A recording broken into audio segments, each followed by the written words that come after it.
hello friends, welcome to my channel Missy Lakshmi V5V channel. ಬನ್ನಿ ಇವತ್ತೊಂದು ಆಸನದ ಬಗ್ಗೆ ತಿಳ್ಕೊಳ್ಳೋಣ. ನಾವು ವಜ್ರಾಸನದ ಬಗ್ಗೆ ತಿಳ್ಕೊಳ್ಳೋಣ. Come let's go friends.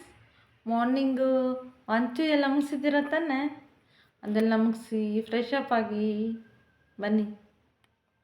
ಒಂದು ನೀಟಾದ ಸಮತಟ್ಟಾದ ಜಾಗದಲ್ಲಿ ಒಂದು ಜಮಖಾನೆ ಹಾಸ್ಕೊಳ್ಳಿ. ಜಮಖಾನೆ ಇಲ್ಲ ಚಾಪೆ ಆದರೂ ಹಾಸ್ಕೊಳ್ಳಿ.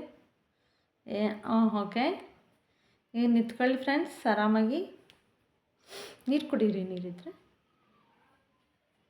ಓಕೆ, ರಿಲ್ಯಾಕ್ಸಾಗಿ ನಿಂತ್ಕೊಳ್ಳಿ ಫ್ರೆಂಡ್ಸ್. ಇವಾಗ ಎರಡು ಕೈನ ಅಂದರೆ ಈಗ ಬಲಗೈನ ಬಲ ಕಡೆ ಎಲ್ಲ ಎಡಗೈನ ಎಡಗಡೆ ಇಳಿಬಿ ನೀಟಾಗಿ ಒಂಥರ ನಿಂತ್ಕೊಳ್ಳಿ ಆರಾಮಾಗಿ. ಓಕೆ ಫ್ರೆಂಡ್ಸ್, ಒಂದು 3 ಟೈಮ್ಸ್ ಉಸಿರಾಟ ಮಾಡಿ. ಕಣ್ಣು ಬಿಟ್ಟು ಆದರೂ ಸರಿ, ಕಣ್ಣು ಮುಚ್ಚಿ ಆದರೂ ಸರಿ. ಓಕೆ, ಮಾಡಿ, ರಿಲ್ಯಾಕ್ಸಾಗಿ ಮಾಡಿ. ಆ ಥರ ಬೇಡ. ಇನ್ನೊಂದು ಫ್ರೆಂಡ್ಸ್, ಇದು ವಜ್ರಾಸನದ ಬಗ್ಗೆ ನಾನು ನಿಮಗೆ ಹೇಳಕ್ಕೆ ಬಂದಿದ್ದೀನಿ. ನಾವು ಯಾವುದೇ ಆಸನ ಮಾಡಬೇಕಾದ್ರೂ ಕತ್ಲೆ ಕೋಣೆಯಲ್ಲಿ ಮಾಡೋದು ಬೇಡ. ಗಾಳಿ, ಬೆಳಕು, ನೀರು ಚೆನ್ನಾಗಿರಬೇಕು ಅಂಥ ಕಡೆ ಹಾಸ್ಕೊಂಡು ಮಾಡಬೇಕು. ಯಾಕೆ ಗೊತ್ತಾ? ಮಾರ್ನಿಂಗ್ ಗಾಳಿ ಮತ್ತು ಆ ಬಿಸಿಲು ಮೈ ಬೀಳೋದು ಇದ್ದಿದ್ದು ಒಳ್ಳೆಯದೇ. ವಿಟಮಿನ್ ಸಿ ಏನೋ ಇರುತ್ತೆ ಅದರಲ್ಲಿ. ಸೊ ಅದರಿಂದ ನಮಗೆ ಒಳ್ಳೆ ಹೆಲ್ತ್ ಬೆನಿಫಿಟ್ಸ್ ಇರುತ್ತೆ. ಒಳ್ಳೆ ಗಾಳಿ ಕುಡಿತೀವಿ, ಫ್ರೆಶ್. ಅದರಿಂದ ನಾವು ಆ ಕಡೆ ಕೂತ್ಕೊಳ್ಳೋಣ. ಓಕೆ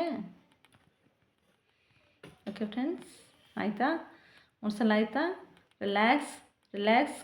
ಕಣ್ಬಿಡಿ, ಕಣ್ಣು ಮುಚ್ಚಿದರೆ ಕಣ್ಬಿಡಿ. Okay, come let's go. ಹೋಗೋಣ ಬನ್ನಿ ಫ್ರೆಂಡ್ಸ್. ಆರಾಮಾಗಿ ಕೂತ್ಕೊಳ್ಳಿ. ಕೂತ್ಕೊಂಡು 2 ಕಾಲು ಮುಂದಕ್ಕೆ ಚಚ್ಚಿ. ಮಡ್ಚ್ಕೊಳ್ಳೋದೇನು ಬೇಡ, ಮುಂದಕ್ಕೆ ಚಚ್ಚಿ. ಓಕೆ ಫ್ರೆಂಡ್ಸ್, ಆರಾಮಾಗಿ ಚಚ್ಚಿ. ಇವಾಗ ಎಡಗಾಲನ್ನ ಎಡಗಡೆ ಮಡಚಿ, ಬಲಗಾಲನ್ನ ಬಲಗಡೆ ಮಡಚಿ.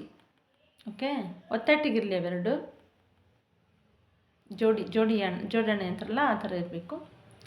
ಓಕೆ ಫ್ರೆಂಡ್ಸ್, ಇವಾಗ ನಮ್ಮ ಹಿಪ್ಸ್ ಬಂದು ಏನು ನಾವು ಒಂದು ಇಮ್ಡಿ ಅಂತಾರಲ್ಲ, ಆ ಇಮ್ಡಿ ಮೇಲೆ ಇರಬೇಕು. ಅಷ್ಟು ಇದರಲ್ಲಿರಬೇಕು. ಬಟ್ ಈ ಥರ ನಾವು ವಜ್ರಾಸನ ಹಾಕಬೇಕಾದ್ರೆ ಆ ಕಾಲು ಈ ಥರ ಮಡಚ್ತೀವಲ್ಲ, ಫಸ್ಟ್ ಟೈಮ್ಗೆ ಆಗಲ್ಲ, ಕಷ್ಟ ಆಗುತ್ತೆ. ಅಂಥವ್ರು ಏನು ಮಾಡ್ತಾರೆ ಗೊತ್ತಾ? ಒಂದು ಟವಲ್ ಏನಾದ್ರೂ ಮಡಚಿ ಆ ಮಧ್ಯದಲ್ಲಿ ಇಟ್ಕೊಳ್ಳಿ. ಪೇಯ್ನ್ ಇರಲ್ಲ ಅದಷ್ಟೊಂದು. ಆರಾಮಾಗಿ ಕೂತ್ಕೊಳ್ಬೋದು. ಓಕೆ ಫ್ರೆಂಡ್ಸ್, ಕೂತ್ಕೊಂಡ್ರೆ ಸರಿ. ಕೂತ್ಕೊಳ್ಳಿ. ಇವಾಗ 2 ಕೈನ 2 ತೊಡೆ ಮೇಲೆ ಬೋರ್ಲ ಮಲಗಿಸಿ. ಮೇಲಕ್ಕೆ ಮಾಡಬೇಡಿ, ಮೇಲ್ಮುಖ ಮಾಡಬೇಡಿ. ಇದು ಮುದ್ರೆ ಆಗಲಿ ಏನೂ ಮಾಡಬಾರ್ದು. ಬಟ್ ಬೋರ್ಲ ಮಲಗಿಸ್ಕೊಳ್ಳಿ. ಆಯಿತಾ? ಮಲಗಿಸ್ಕೊಂಡ್ರೆ ಓಕೆ ಫ್ರೆಂಡ್ಸ್, ಮಲಗಿಸ್ಕೊಂಡಿದ್ದಾಯ್ತಲ್ಲ. ಇವಾಗ ರಿಲ್ಯಾಕ್ಸ್ ರಿಲ್ಯಾಕ್ಸ್ ರಿಲ್ಯಾಕ್ಸ್. ನಿಮ್ಗೆ ರಿಲ್ಯಾಕ್ಸ್ ಆಗಿಲ್ಲ, ನಾನು ಫಾಸ್ಟಾಗಿ ಹೇಳ್ತಾ ಇದ್ದೀನಿ.